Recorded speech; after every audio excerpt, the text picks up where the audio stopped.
Welcome to वाइटासी academy. आज हम लोग बिल्डिंग मटेरियल्स का 60 से 123 क्वेश्चन को सॉल्व करना है।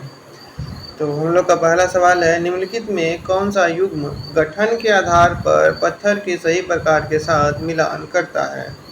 तो चूना पत्थर अवसादी चट्टान, बेसाल्ट रूपांतरित चट्टान, ग्रेनाइट मृत्तिका में चट्टान, बलुआ पत्थर आग्नेय चट्टान। इनमें से एक ही करता है चूना पत्थर अवसादी चट्टान। चूना पत्थर अवसादी चट्टान। नेक्स्ट सवाल है हम लोग का, निम्नलिखित में कौन सा पत्थर कायांतरित वर्ग में आता है? निम्नलिखित में कौन सा पत्थर कायांतरित वर्ग में आता है? तो बलुआ पत्थर, ग्रेनाइट, संगमरमर, बेसाल्ट। तो कायांतरित वर्ग में संगमरमर आता है। कायांतरित वर्ग में कौन आता है? संगमरमर आता है।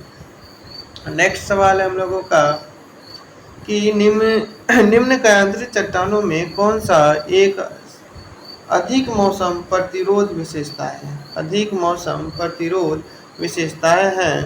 तो ऑप्शन है हम लोगों का लाइम स्टोन, चूना पत्थर, फिलीत, क्वार्टरजाइट, स्लेट। तो ऑप्शन हम लोग सी सही हो जाएगा, क्वार्टरजाइट। ऑप्शन सी सही हो जाएगा हम लोगों का, क्वार्टरजाइट। फिर सवाल है, ग्रेनाइट पत्थर प्राप्त होता है। ग्रेनाइट पत्थर प्राप्त होता है आग्नेय चट्टान से, अवसादी चट्टान से, कायांतरित चट्टान से, इनमें से कोई नहीं। तो ग्रेनाइट चट्टान किससे प्राप्त होता है? तो आग्नेय चट्टान से ग्रेनाइट पत्थर प्राप्त होता है। नेक्स्ट सवाल है, ज्वालामुखी चट्टान का उदाहरण है। ज्वालामुखी चट्टान का उदाहरण है बेसाल्ट, ग्रेनाइट, डेलेराइट, जिप्सम।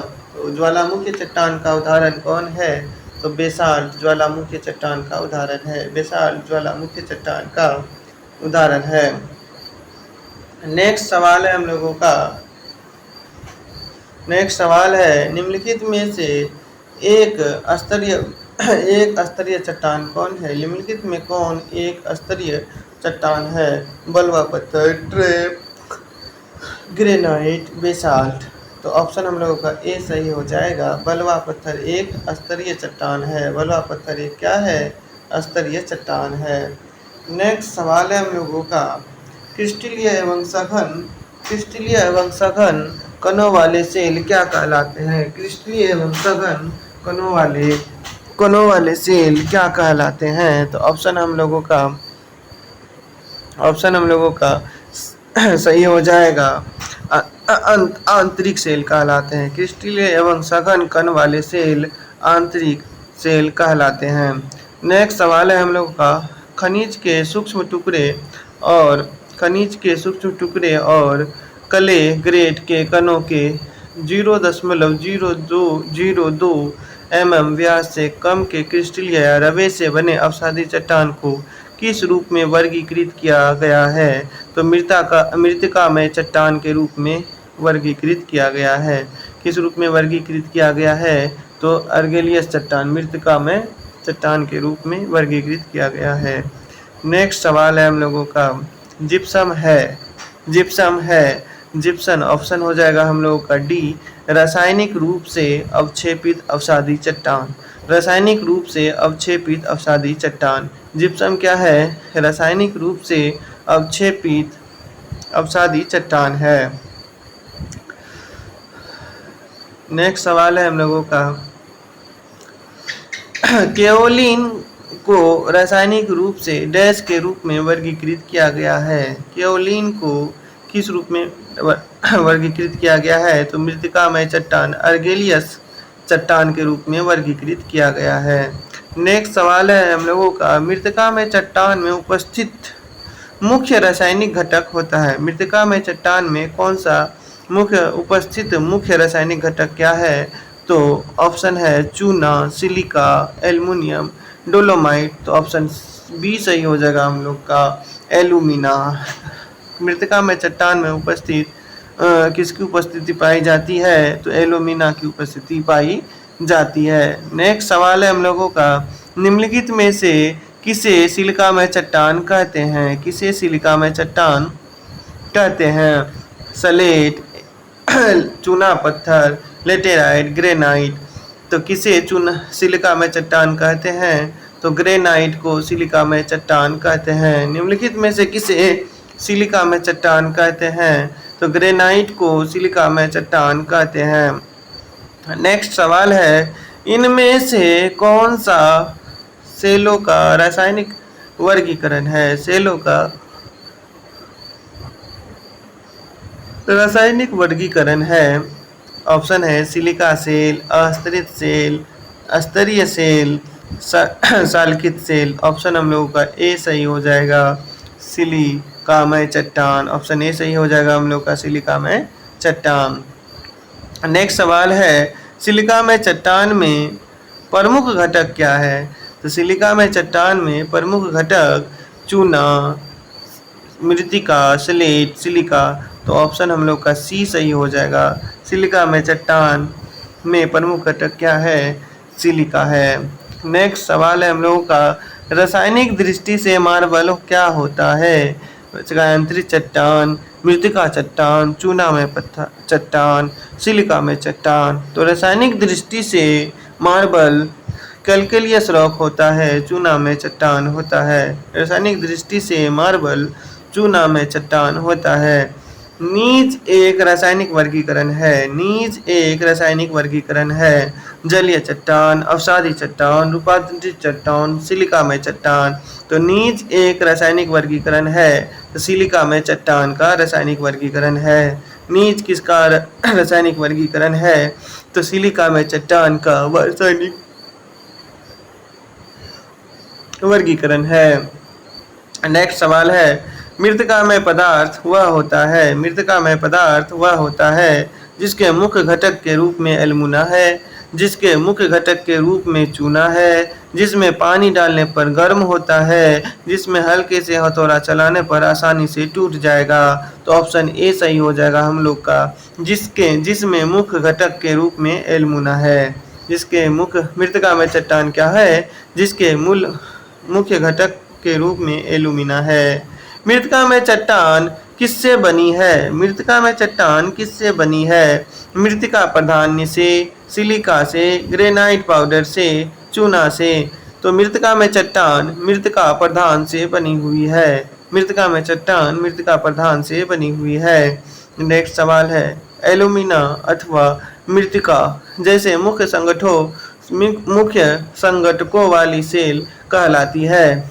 मुख्य संघटकों वाली सेल क्या कहलाती है? तो ऑप्शन ए है अवसादी सेल, इनमें से कोई नहीं, मृतिका सेल, सिलिका में सेल। ऑप्शन हम लोगों का सी सही हो जाएगा। एल्युमिना तथा मृतिका जैसे मुख्य अपघटकों वाले सेल क्या कहलाते हैं? तो मृतिका में सेल कहलाते हैं। नेक्स्ट सवाल है, निम्नलिखित में कौन सा कारक हाइपोबेसल चट्टान का उदाहरण है? हाइपोबेसल चट्टान का कौन सा कारक उदाहरण है? ऑप्शन है ग्रेनाइट, ग्रेबो, साइनाइट, डोलेराइट। तो ऑप्शन हम लोगों का डी सही हो जाएगा, डोलेराइट। डोलेराइट हाइपोबेसल चट्टान का एक उदाहरण है। नेक्स्ट सवाल है, पृथ्वी सतह से उथल गहराई पर मैग्मा के ठंडा होने से बनी चट्टान क्या कहलाती है? पृथ्वी सतह से उथल गहराई पर मैग्मा के ठंडा होने से बनी चट्टान को क्या कहते हैं? ऑप्शन है हाइपोबेलस चट्टान, अवसादी चट्टान, रूपांतरित चट्टान, कैल्केरिस चट्टान। तो ऑप्शन हम लोगों का ए सही हो जाएगा, हाइपोबेलस चट्टान। हाइपोबेलस चट्टान पृथ्वी के सतह से उथली गहराई पर मैग्मा के ठंडा होने से बनी चट्टान को क्या कहते हैं? हाइपोबेलस चट्टान कहते हैं। स्लेट, लेटेराइट और चीनी मिट्टी किस प्रकार के चट्टान का उदाहरण है? स्लेट, लेटेराइट और चीनी मिट्टी किस प्रकार के चट्टान का उदाहरण है? ऑप्शन है चिकनी मिट्टी चट्टान, चूनामय चट्टान, सिलिका में चट्टान, आग्नेय चट्टान। तो ऑप्शन हम लोग का ए सही हो जाएगा, चिकनी मिट्टी चट्टान। चिकनी मिट्टी चट्टान। नेक्स्ट सवाल है, जिसका जंपर एक औजार है जिसका उपयोग होता है। जंपर एक औजार है, उसे क्या करने में उपयोग होता है? पत्थर परीक्षण में, पत्थर का खनन में, पत्थर का ड्रेसिंग में, इनमें से कोई नहीं। तो ऑप्शन हम लोगों का बी सही हो जाएगा कि पत्थर को खनन में जंपर का उपयोग होता है। पत्थर के खनन में किसका उपयोग होता है? तो जम्पर का उपयोग होता है। ठोस चट्टान की खुदाई के लिए प्रमुख सुविधाजनक उपकरण होगा। ठोस चट्टान की खुदाई के लिए प्रमुख सुविधाजनक उपकरण होगा power shovel, drag line, claymation, कुदाल। तो ठोस चट्टान की खुदाई के लिए आवश्यक उपकरण, सुविधाजनक उपकरण क्या होगा? होए यानी कुदाली होगा। होए यानी कुदाली होगा। नेक्स्ट सवाल है हम लोगों का, निम्नलिखित में से मृदु चट्टानों में सुरंग बनाने के लिए प्रयुक्त विस्फोटक का चयन कीजिए। मृदु चट्टान में सुरंग बनाने के लिए किस विस्फोटक का उपयोग किया जाता है? तो blasting gelatin, special gelatin, ammonia dynamite, semi gelatin. तो अमोनिया डायनामाइट का उपयोग किया जाता है मृदु चट्टानों में सुरंग बनाने के लिए। उत्खनन में किस प्रकार का उपयोग नहीं किया जाता है? उत्खनन में किस प्रकार का उपयोग नहीं किया जाता है? Option A gunpowder, option B gun cotton, C संगमरमर चूर्ण, डी डायनामाइट।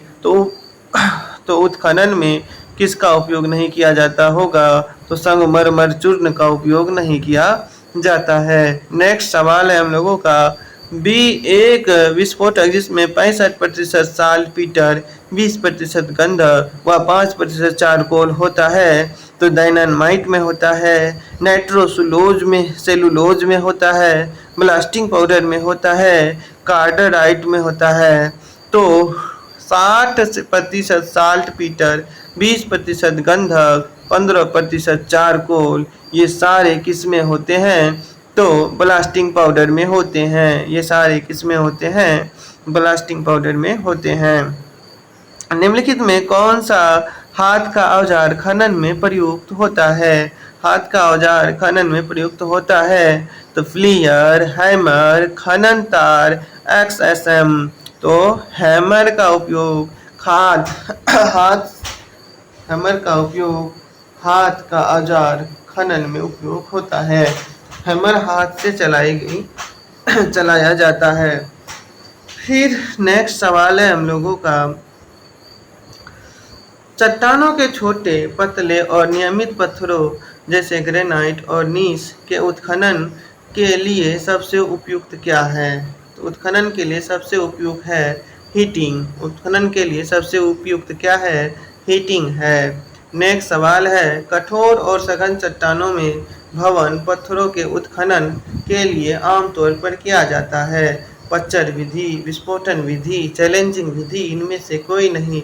कठोर और सघन चट्टानों में भवन पत्थर के उत्खनन के लिए ब्लास्टिंग विधि का उपयोग किया जाता है। भवन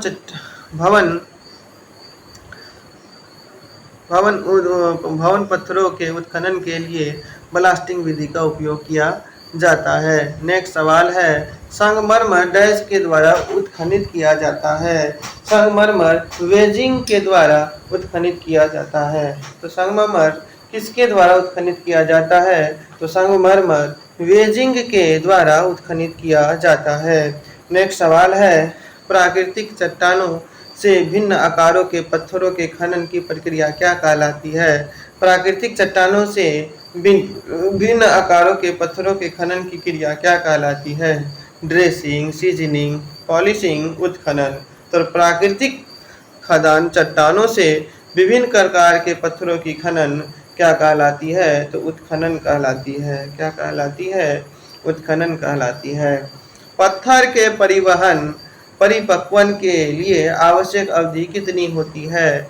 पत्थर के परिपक्वन के लिए आवश्यक अवधि 6 से 12 महीना होती है। 7 से 10 दिन, 8 से 12 दिन, 1 से 2 महीना। तो पत्थर के परिपक्वन के लिए अधिकतम आवश्यक अवधि 6 से 12 महीना होती है। 6 से 12 महीना होती है। नेक्स्ट सवाल है, ताजे काटकर निकाले गए पत्थर में उपस्थित नमी मात्रा क्या कहलाती है? ताजे काटकर लाए गए पत्थरों में उपस्थित नमी की मात्रा क्या कहलाती है? खदान रस, आर्द्रता, जलांश, प्राकृतिक जलांश। तो खदान रस कहलाता है। क्या कहलाता है? खदान रस कहलाता है। एक उत्खनित पत्थर की खदान से सूखने के लिए इसे खुली हवा में निम्न अवधि के लिए छोड़ा जाना चाहिए।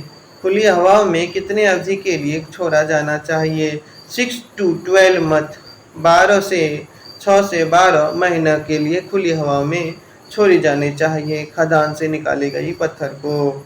समतल किनारा या आवश्यक माप व आकृति के अनुसार पत्थर की सतह को तैयार करने क्या कहते हैं? ड्रेसिंग, गहराई, खुदाई, पिचिंग, संश्लेषण। तो क्या कहलाता है? ड्रेसिंग कहलाता है। क्या कहलाता है? ड्रेसिंग कहलाता है। बिल्डिंग पत्थर को बहुत आसानी से ड्रेस किया जा सकता है। बिल्डिंग पत्थर को बहुत आसानी से ड्रेस किया जा सकता है। खुदाई के तुरंत बाद, सीजनिंग के बाद, खुदाई के कुछ महीने बाद, किसी भी समय। तो ऑप्शन हम लोग का ए सही हो जाएगा। खुदाई के तुरंत बाद बिल्डिंग के पत्थरों को आसानी से ड्रेस्ड किया जा सकता है।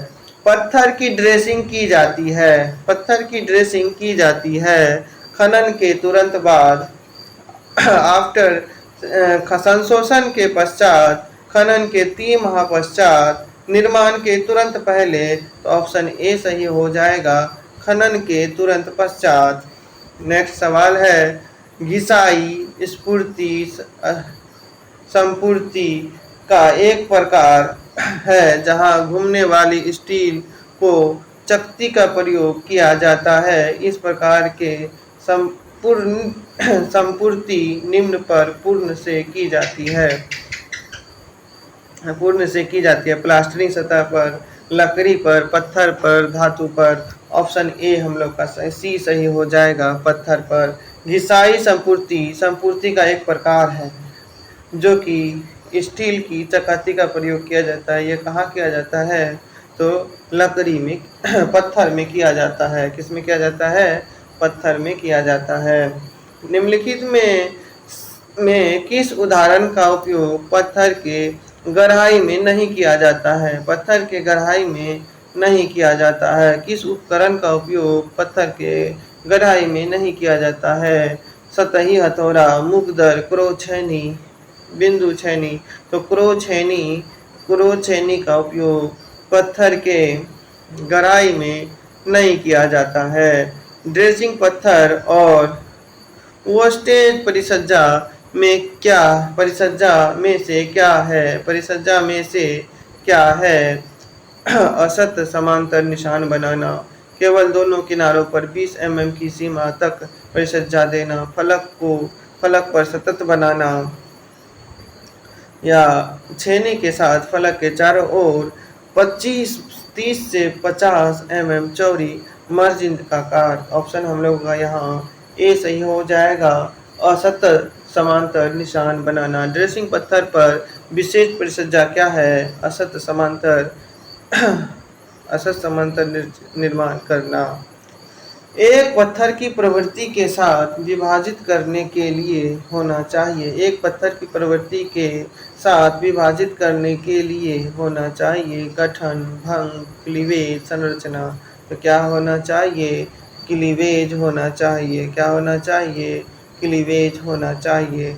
नेक्स्ट सवाल है हम लोगों का, ए क्रैक इज ए रॉक। एक चट्टान में उपस्थित दरार जिसमें किसी भी प्रकार का संचालन नहीं होता है क्या कहलाता है? जोर कहलाता है। त्रुटि, जोर, कांग्लोमेरेट दरार। एक चट्टान की उपस्थित दरार जिसमें किसी भी प्रकार का संचलन नहीं होता क्या कहलाता है? ज्वाइंट यानी जोर कहलाता है। क्या कहलाता है? ज्वाइंट यानी जोर कहलाता है।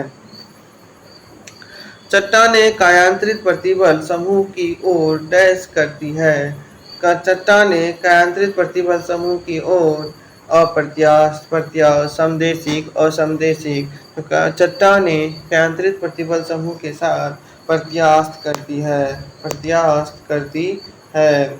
नेक्स्ट सवाल है, निम्नलिखित में कौन सा पदार्थ का भौतिक गुण नहीं है? निम्नलिखित में कौन सा पदार्थ का भौतिक गुण नहीं है? अपकर्षण, फूलना, जल अवशोषण, स्थूल सघन। तो पदार्थ का भौतिक गुण कौन नहीं है? तो अपसर्शन नहीं है, अपकर्षण नहीं है। नेक्स्ट सवाल है, निम्नलिखित में से किस में कम इकाई भार होता है? निम्नलिखित में से किस में कम इकाई भार होता है? Sandstone, granite, marble, basalt. Sandstone, granite, marble, basalt. तो किसमें सबसे कम भार होता है? तो सैंडस्टोन में सबसे कम भार होता है। सैंडस्टोन में सबसे कम भार होता है। निम्नलिखित में से किसकी अधिकतम संपीड़ित संपीड़ित सामर्थ्य होती है? तो बेसाल्ट की अधिकतम अधिकतम संपीड़ित सामर्थ्य होती है। बेसाल्ट की अधिकतम संपीड़ित सामर्थ्य होती है। नेक्स्ट सवाल है, इमारती पत्थर का संपीड़न कितना होता है? इमारती पत्थर का संपीड़न कितना होता है? 60 से 200 न्यूटन पर mm स्क्वायर, 6 से 20 न्यूटन पर mm स्क्वायर, 600 से 2000 न्यूटन पर mm स्क्वायर, 50 से 1200 न्यूटन पर mm स्क्वायर।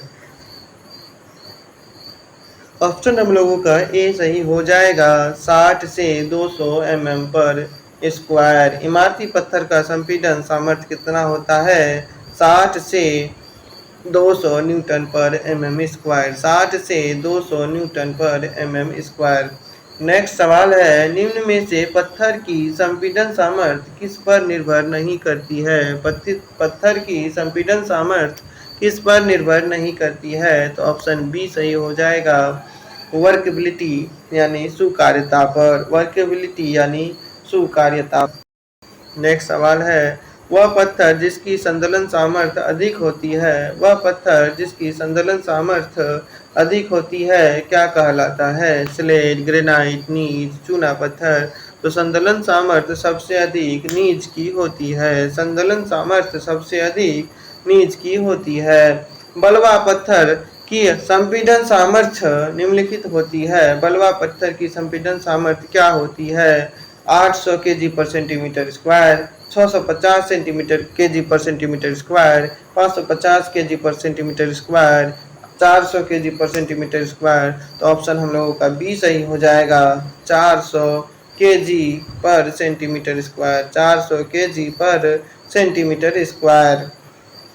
नेक्स्ट सवाल है, किसी सामग्री की आर्द्र और शुष्क स्थितियों को एक के बाद एक आधार पर लंबे समय तक बिना पर्याप्त विरूपण और यांत्रिक सामर्थ्य की हानि के सहन करने की क्षमता को क्या कहा जाता है? रासायनिक प्रतिरोध, अग्नि प्रतिरोध, अपक्षय प्रतिरोध, तुषार प्रतिरोध। क्या कहलाता है? अपक्षय प्रतिरोध कहलाता है। क्या कहलाता है? अपक्षय प्रतिरोध कहलाता है। नेक्स्ट सवाल है हम लोगों का, यहाँ सूचीबद्ध प्राकृतिक चट्टानों में से कौन सा सर्वाधिक कठोर है? ग्रेनाइट, चूना पत्थर, संगमरमर, स्लेट। तो सबसे अधिक कठोर कौन है? ग्रेनाइट। सबसे अधिक कठोर कौन है? ग्रेनाइट। निम्न में से किसमें आग का विरोध करने की क्षमता होती है? आग का विरोध करने की क्षमता होती है ठोस बलवा पत्थर, क्वार्टराइज, लाल संगमरमर, शेल। तो अग्निरोधी विशेषता कौन दर्शाता है? ठोस बलवा पत्थर। कौन दिखाता है? ठोस बलवा पत्थर। नेक्स्ट सवाल है, निम्न में से कौन सा एक नरम चट्टान है? तो बेसाल्ट, ग्रेनाइट, क्वार्टराइज, टॉल्क। तो सबसे नरम चट्टान कौन है? टॉल्क है। सबसे नरम चट्टान कौन है? टाल्क है। सबसे नरम चट्टान कौन है? टाल्क है। इनमें से कौन सा पॉलिश को पूर्ण रूप से जमने देता है? कौन सा पॉलिश को पूर्ण रूप से जमने देता है? बेसाल्ट, ऑल्ट्रेप, ग्रेनाइट, बलवा पत्थर, क्वार्टराइज। तो ऑप्शन हम लोग का बी सही हो जाएगा, पॉलिश के पूर्ण रूप से जमने देता है। तो ऑप्शन क्या हो जाएगा हम लोग का? ग्रेनाइट हो जाएगा। नेक्स्ट सवाल है, सेल का निम्न में से कौन सा गुणधर्म इसकी अधिकतम मात्रा में जल भंडारित करने की क्षमता को परिभाषित करता है? बनावट, कठोरता, सांद्रता, पारगम्यता। तो कौन सा गुणधर्म अधिकतम जल भंडारण की क्षमता को परिभाषित करता है? तो सरंध्रता, पोरोसिटी, सबसे अधिक जल भंडारण की क्षमता। को परिभाषित करता है। मोह पैमाने पर डैश की कठोरता 7 होती है। मोह पैमाने पर क्वार्टाइज्ड की कठोरता 7 होती है। मोह पैमाने पर क्वार्टाइज्ड की सहायता कठोरता 7 होती है। कठोरता 7 होती है।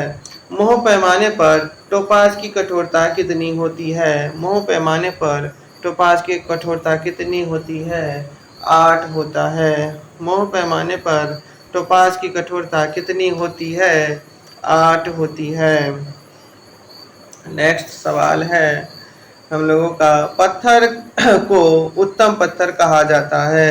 किसी पत्थर को उत्तम पत्थर कहा जाता है यदि समाघात जांच में पत्थर का चिमरपन गुणांक क्या होगा? तो पत्थर का चिमरपन गुणांक 19 होगा। 19 से ज़्यादा होगा। 19 से ज़्यादा होगा। 19 से ज़्यादा होगा। पैमाने के अनुसार क्वार्टाइज पत्थर की संख्या कितनी होती है? मोह पैमाने के अनुसार क्वार्टाइज पत्थर की संख्या कितनी होती है? 7 होती है। क्वार्टाइज पत्थर की संख्या कितनी होती है? 7 होती है। नेक्स्ट सवाल है, कठोरता के मोह पैमाने के अनुसार कम से कम कठोरता वाला खनिज क्या है? तो कम से कम कठोरता वाला खनिज जिप्सम, बलुआ पत्थर, कैल्साइट, टाल्क। तो सबसे कम कठोरता वाला पत्थर क्या है? टाल्क है। सबसे कम कठोरता वाला पत्थर क्या है? टाल्क है। नेक्स्ट सवाल है हम लोगों का, सड़क के काम में इस्तेमाल होने वाले पत्थर की कठोरता गुणांक किससे अधिक होनी चाहिए? सड़क के काम में इस्तेमाल होने वाले पत्थर की कठोरता गुणांक किस में अधिक होनी चाहिए? तो ऑप्शन हम लोगों का ए सही हो जाएगा कि 17 में अधिक होनी चाहिए। आंसर ए सही हो जाएगा हम लोगों का, 17 में अधिक सही होनी चाहिए।